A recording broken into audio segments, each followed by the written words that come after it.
Assalamualaikum warahmatullahi wabarakatuh. Bertemu lagi dengan saya Yuli Sukodo. Masih di penganggaran perusahaan. Kali ini kita akan bahas tentang jenisnya, yaitu jenis teknik penyusunan anggaran bahan baku. Seperti biasa ya guys, sebelum memulai pembahasan ini, mari sama-sama kita berdoa dulu. Bismillahirrahmanirrahim. Semoga pertemuan ini berjalan lancar dan jangan lupa simak sampai selesai ya videonya. Terima kasih. Penyusunan anggaran bahan baku. Kita harus mengerti dulu nih pengertian bahan baku, ya kan? Nah, faktor produksi yang utama adalah bahan baku. Untuk menjaga kelancaran produksi, harus dipertimbangkan secara matang mengenai ketersediaannya bahan baku, maksudnya ya, agar dapat memenuhi kebutuhan produksi jangka pendek maupun jangka panjang. Nah, penyusunan anggaran bahan baku ini didasarkan atas anggaran produksi ya. Berdasarkan anggaran produksi produk itulah disusun anggaran bahan baku. Jadi ini saling keterkaitan ya guys, antara di dalam anggaran perusahaan itu di awal ada anggaran kunci yang atau anggaran utama, yaitu anggaran penjualan. Nah, setelah anggaran penjualan itu didapat angkanya, target yang akan dijual, baru berdasarkan anggaran penjualan itulah dibuatlah anggaran produksinya, ya kan? Anggaran produksinya. Kemudian setelah anggaran produksi dibuat berdasarkan anggaran penjualan, kemudian untuk memproduksi ini dibutuhkan harga ya, dibutuhkan bahan baku ya, karena terus untuk bahan baku ini dibutuhkan juga yang membuatnya, yaitu tenaga orang ya, tenaga langsung yang langsung memproduksi. Kemudian nanti ada terkait juga ada biaya anggaran overhead, anggaran penggunaan tenaga langsung ya, setelah bahan baku tenaga langsung, kemudian ada overhead dan ada biaya-biaya lain mungkin yang menyertai produk ini terselesaikannya produk yang dikerjakan ini sesuai anggaran penjualan. Jadi ada keterkaitannya ya antara di anggaran perusahaan itu, antara anggaran penjualan, kemudian anggaran produk, anggaran bahan baku, kemudian setelah itu ada anggaran tenaga kerja langsung.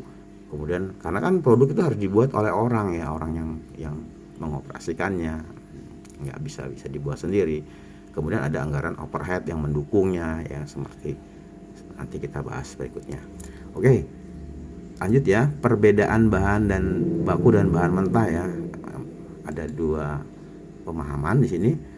Untuk bahan baku itu ada merupakan bahan langsung ya, direct material, yaitu bahan yang membentuk suatu kesatuan yang tak terpisahkan dari produk.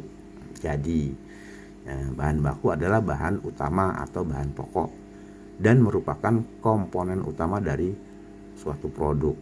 Sedangkan bahan mentah meliputi ya, sekarang yang kedua bahan mentah. Sedangkan bahan mentah meliputi bahan baku dan bahan pembantu. Ya, bahan mentah merupakan bahan yang belum diolah atau dimasak. Oleh karena itu, bahan baku dan bahan pembantu bisa dikatakan sebagai bahan mentah. Ya, contohnya kalau mau buat peti ya kan, peti kayu itu kan ada bahan bakunya seperti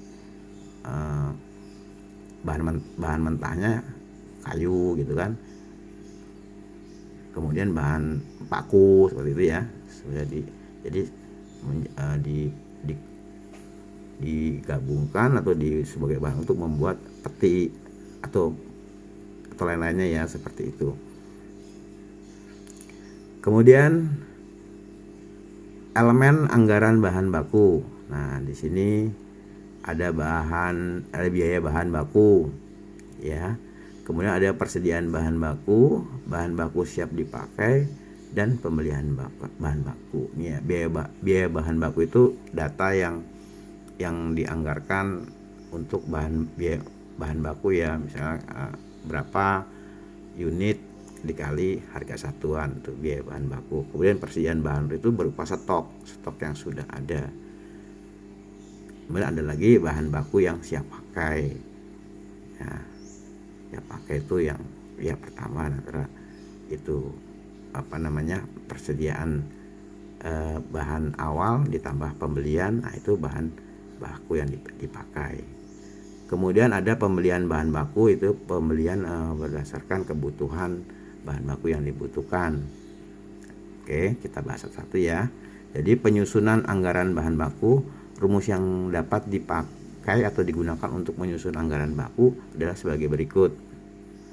Ini adalah pembelian bahan baku. Ya, ini XX ini berarti berapa unit ya. Berapa unit, misalnya 10 unit. Nah, per unitnya misalnya 5.000 ya, 10 kali 5 berarti 50.000 seperti ya. Ininya rumusnya seperti ini. Jadi metrik ya, harga apa unit ya, harga unit yang dibutuhkan dikali satuan unit yang harga itu, jadi tinggal dikali kebutuhannya.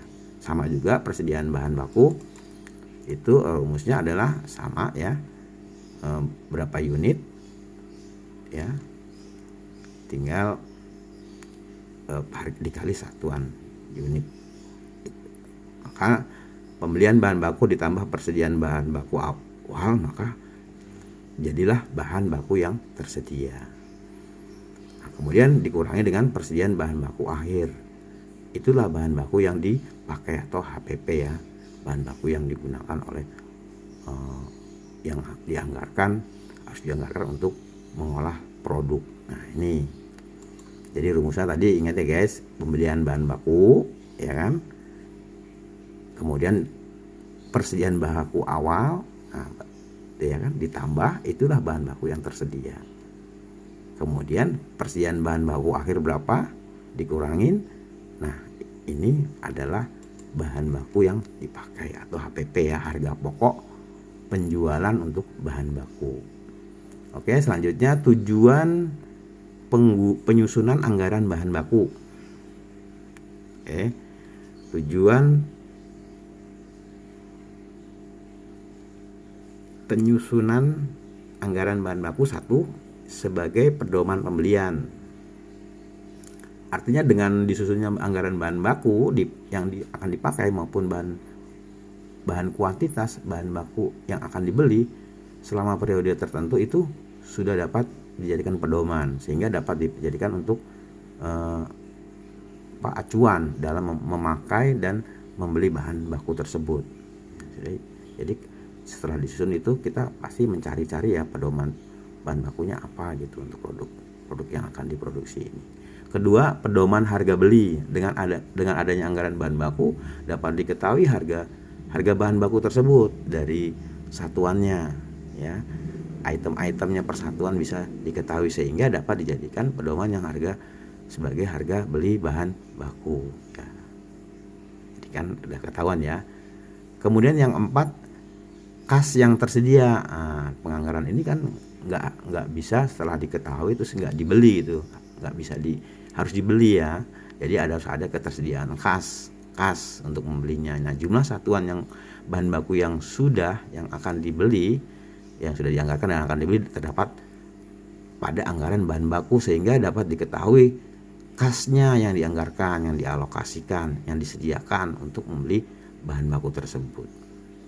Oke, yang keempat, besarnya biaya pabrik dan produksi. Nah, dalam penyusunan anggaran bahan baku terdapat biaya bahan baku kan, yang merupakan salah satu unsur biaya pabrik, sehingga dapat menentukan besarnya biaya pabrik dan biaya produksi. Nah, ya kan, setelah tadi dengan nilai uang kita membeli, kemudian disetok, kemudian itu dipakai oleh produksi, maka diketahuilah pemakaian bahan baku di produk itu untuk dijadikan sebagai harga pokok produksi. Nah, nanti harga produk khusus ini akan diproyeksikan ke dalam laporan rencana anggaran laba rugi. Nah, sudah ketahuan kan jadinya dari penyusunan anggaran bahan baku ini. Oke, kemudian yang kelima adalah menjaga kelancaran produksi. Nah, secara keseluruhan dengan anggaran bahan baku itu dimaksudkan untuk menjaga kelancaran produksi ya. Artinya dengan adanya anggaran bisa dibaca, bisa dilihat, bisa dievaluasi ya. Manakala ada sesuatu yang dijadikan masalah bisa langsung cepat dievaluasi dan diperbaiki gitu ya. Oke, selanjutnya adalah jenis-jenis anggaran bahan baku. Nah, anggaran bahan baku yang disusun perusahaan pada dasarnya ada dua pokok ya. Satu, anggaran pemakaian bahan baku. Anggaran pemakaian bahan baku ini menentukan jumlah dan nilai bahan baku yang diperlukan untuk kegiatan produksi dalam satu periode anggaran. Nah, ini kan jadi anggaran bahan baku ini bisa dijadikan bisa dijadikan untuk dasar untuk menentukan jumlah nilai yang dipakai di produksi itu, proyek yang sedang berjalan ya. Misalnya dengan kalau di manufaktur itu ketika mau menggunakan bahan baku itu setelah ada di persediaannya di gudang atau di stok itu ada, kemudian kalau memakai itu kalau mau menggunakan bahan itu di bond atau dipesan gitu oleh itu internal itu supaya diketahui legalitasnya di bond supaya memang bahan itu dipakai untuk produksi itu gitu. Jadi melalui nota bond pemesanan penggunaan bahan baku ini untuk proyek ini seperti itu ya. Nah, dari bond nota itu diketahui jumlahnya kemudian dikalikan harga satuannya. Kemudian anggaran pembelian bahan baku. Nah, anggaran pembelian baku ini menentukan jumlah bahan baku yang akan dibeli dan harga dalam satu periode anggaran. Nah, setelah tadi pada awalnya kita menggunakan anggaran penjualan, kemudian dari penjualan dianggarkan produksi. Nah, produksi menganggarkan jumlah bahan baku yang akan dibeli sesuai target penjualan untuk memproduksi. Nah, maka inilah anggaran pembelian itu, bahan baku itu menentukan jumlah bahan baku yang akan dibeli dan dalam harga satu periode anggaran ya. Jadi setelah tahu jumlah yang akan dipakai baru dibeli ya, maka ada anggaran pembelian bahan baku. Maksudnya seperti itu ya guys.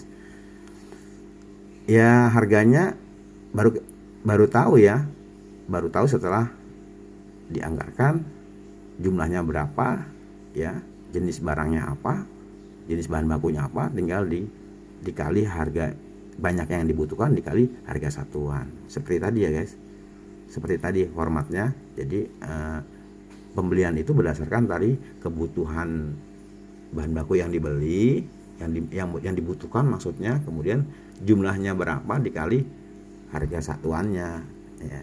Iya betul. Oke, kita lanjut ya, penyusunan anggaran bahan baku. Nah, ini ada 5 item. Penyusunan anggaran bahan baku itu biaya bahan baku standar per unit produk atau BBSP. Ini harus banyak singkatan ini biasanya nih. Nanti ini BBSP itu biaya bahan baku standar per unit produk. Kemudian ada anggaran biaya bahan baku, gitu kan.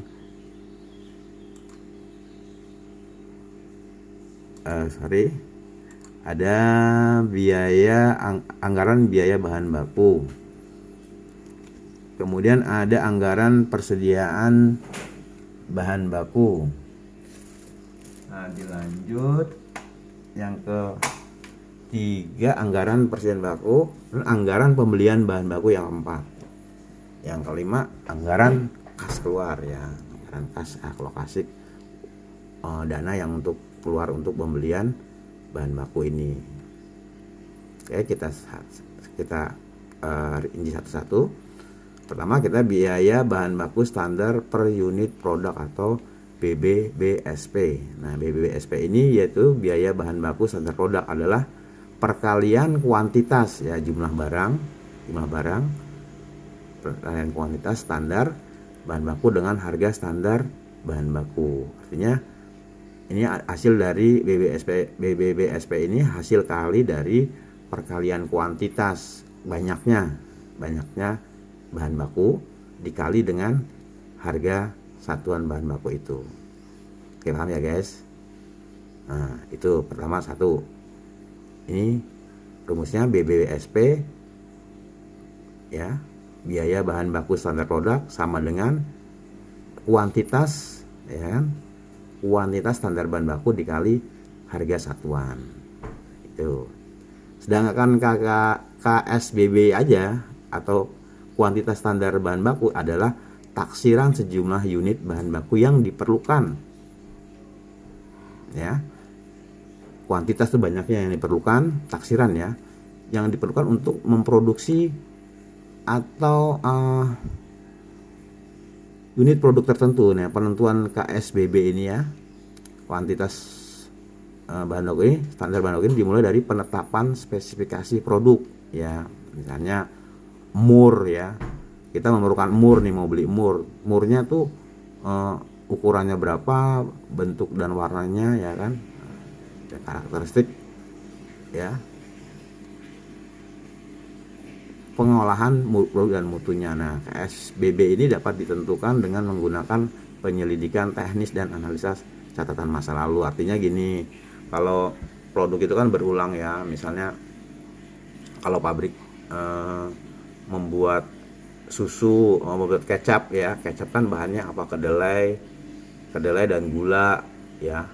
Nah, untuk membuat satu dus kecap itu misalnya diperlukan, misalnya ya oke, misalnya kecap manis ya, itu harus banyak gula pasirnya dan kedelainya ya, makanya diperlukan sekian unit dikali satuan. Nah, itu kita bisa menggunakan data masa lalu atau analisa catatan masa lalu seperti itu. Nah, kemudian BBSPP itu sama dengan ya sudah tadi ya, ini nggak usah diulangin. Nah, kemudian HST. Oke, HST itu harga standar. Harga standar maksudnya harga satuan di sini, guys. Harga standar itu harga satuan, harga taksiran, harga per unit ya. Maksudnya ya tadi kita pada rumus ini ya. Berarti jumlah bahan baku yang diperlukan per unit adalah sama dengan jumlahnya barang dikali harga satuan. Seperti itu sih simpelnya sih. Di sini kan HST itu singkatan ya, harga standar. Nah, adalah taksiran harga per unit bahan baku. Harga standar ini pada umumnya ditentukan dari daftar harga pemasok ya, misalnya dari katalog ya, browsing atau informasi yang sejenis dan informasi lain yang tersedia yang berhubungan dengan kemungkinan perubahan harga di masa yang akan datang ya. Kalau itu sering berubah ya, tergantung biasanya kalau bahan dari bernilai dolar gitu ya, sering berubah namanya harga ya, tergantung pasar ya. Ya fluktuasi ya, tergantung pasar juga kan, tergantung dolar. Kalau yang bahan bakunya dari dolar itu seperti bahan baku misalnya pembelian plat, kawat lah, atau itu tergantung dolarnya. Kalau dolar naik ya fluktuasi naik, kalau lagi turun gitu ya. Iya, jadi tergantung harga pasar ya, fluktuasi. Nah, harga pokok bahan baku sekarang wah ini harga pokok bahan baku, maksudnya harga pokok bahan baku meliputi harga beli bahan baku dan ongkos untuk memperoleh bahan baku, seperti ongkos perjalanan dan angkut bahan baku, ongkos dokumen bahan baku, ongkos bongkar muat bahan baku, dan ongkos bahan baku lainnya. Ini maksudnya gini, guys. Kalau kita beli bahan baku ya, itu bukan hanya barang itu aja yang kita ini ya, sudah include termasuk ongkos kirimnya, ongkos muatnya, ongkos dokumennya ya, pengurusan dokumen misalnya kalau dokumen ekspor impor gitu kan, kita harus includekan juga jadi satu dengan harga bahan baku itu. Jadi ongkos bongkar muatnya ya, pengurusan dokumennya kalau dia melalui kesah bandaran atau melewati batas wilayah tertentu, itu biasanya ada pengurusan dokumennya, dan ongkos bahan baku lainnya ya yang include di dalam pembelian bahan baku itu sampai ke stok tempat gudang persediaan kita, di mana perusahaan itu berada, perusahaan yang membeli itu berada. Seperti itu ya, guys. Itu harga pokok bahan baku. Nah, kita ambil ini ya, kita lihat ya deskripsi, misalnya harga beli bahan baku, misalnya kita masuk ke biar nyambung, sengaja Wayuli memberi membuat ilustrasi perusahaan susu sapi murni ya. Jadi supaya dari anggaran penjualan, anggaran produksi, anggaran bahan baku, dan itu menyambung gitu, supaya bisa lebih mudah datanya nanti dievaluasi. Ini akan terus berlanjut sampai HPP, sampai anggaran perusahaan itu kita bahas semua. Itu kita masih menggunakan contoh produk susu sapi murni, susu sapi asri ya, yang bahan bakunya ya anggap aja ini benar. Kalau kekurangan bahan baku ya nanti tinggal nambahin aja ya. Ini Pak Yuli ambil 2 item bahan bakunya. Bahan susu asri itu, memproduksi susu asri itu, Pak Yuli ambil contoh aja 2 bahan baku yang paling mayoritas, yaitu susu sapi murni dan gula pasir. Nah, contohnya ya, Pak Yuli ambil contoh, misalnya harga beli bahan baku untuk pembuatan susu murni, susu asri itu ada susu sapi murni ya, itu untuk 1000 kg ya, harga beli bahan bakunya itu 9 juta ya, 9 juta. Nah, kemudian ongkos angkut 1.900.000 ya. Kemudian potongan pembelian itu mungkin diskon ya, dikurangin berarti. Kemudian ada harga pokok bahan bakunya ini ya, 9 juta ditambah 1.900.000 dipotong 900, dikurangi 900, jadi 10 juta. Nah, standar harga bahan baku ya, itu sapi murni itu untuk membuat 1 dus ya, maaf, ini untuk membuat 1 dus itu 1000 kg, jadi 10.000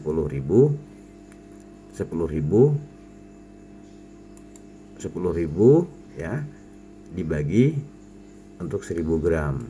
Standar bahan bakunya itu 10 juta dibagi 1000 ya. Maksud saya harga pokok bahan baku ini ya, dari harga bahan baku kemudian ada ongkos angkut sampai ke tempat, itu setelah dipotong juga oleh diskon, itu jumlahnya 10 juta. Kemudian 10 juta itu dibagi oleh 1000 kg untuk pembuatan 1 dus, itu diperlukan harga bahan baku susu sapi murni itu 10.000. Begitu juga dengan gula pasir ya, ini sama, sehingga tapi dibaginya beda, jumlahnya ini dibagi per dus. Itu untuk pembuatan susu asri itu diperlukan 800 kg, jadi sama dengan di susu murni ini. Pembelian ya, harga beli bahan baku ditambah ongkos dipotong diskon, hingga ketemunya harga pokok bahan baku yang ada ya, kemudian dibagi oleh per unit ya, per dus ya, dalam ini ya, pemakaian untuk per dus itu 800 kg. Jadi kita bagi jadi 6.000. 4.800.000 dibagi 8.800 ketemunya 6.000. Nah, nih kita kita contoh ilustrasinya pakai perusahaan susu asri ya. Nah, misalkan untuk memproduksi susu ya, diperlukan bahan baku berupa susu sapi murni dan gula pasir. Nah, untuk memproduksi per dus, maksudnya ini per dus ya, susu asli diperlukan kuantitas standar bahan baku ya, KSBB berupa susu sapi murni dan gula pasir sebagai berikut. Nah, ininya ilustrasinya. Perusahaan susu sapi asri ya, yang diproduksi adalah jenis susunya susu sedang, susu manis, kemudian susu kental.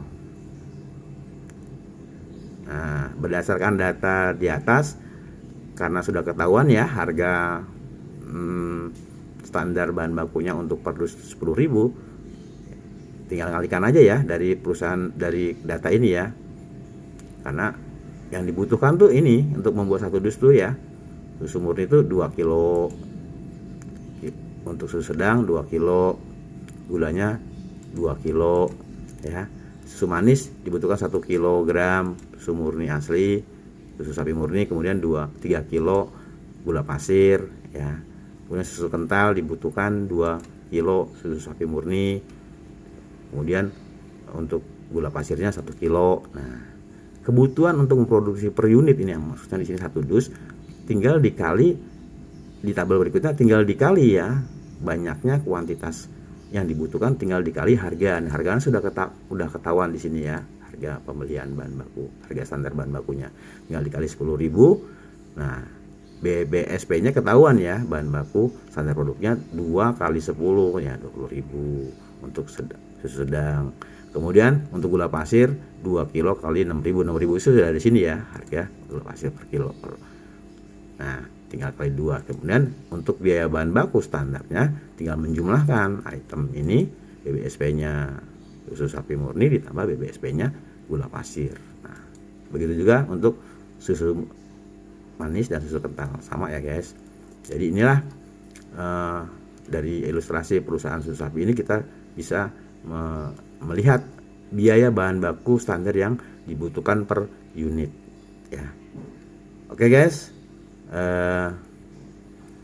gimana dengan contoh teknis penyusunan anggaran bahan baku di atas? Semoga video ini bisa bermanfaat dan bisa membantu kalian ya dalam menyusun anggaran bahan baku, untuk misalnya biar kreatif kasus yang lain yang lebih akurat gitu ya. Baik, terima kasih atas perhatiannya. Sampai ketemu pada video berikutnya. Bye bye. Wassalamualaikum warahmatullahi wabarakatuh.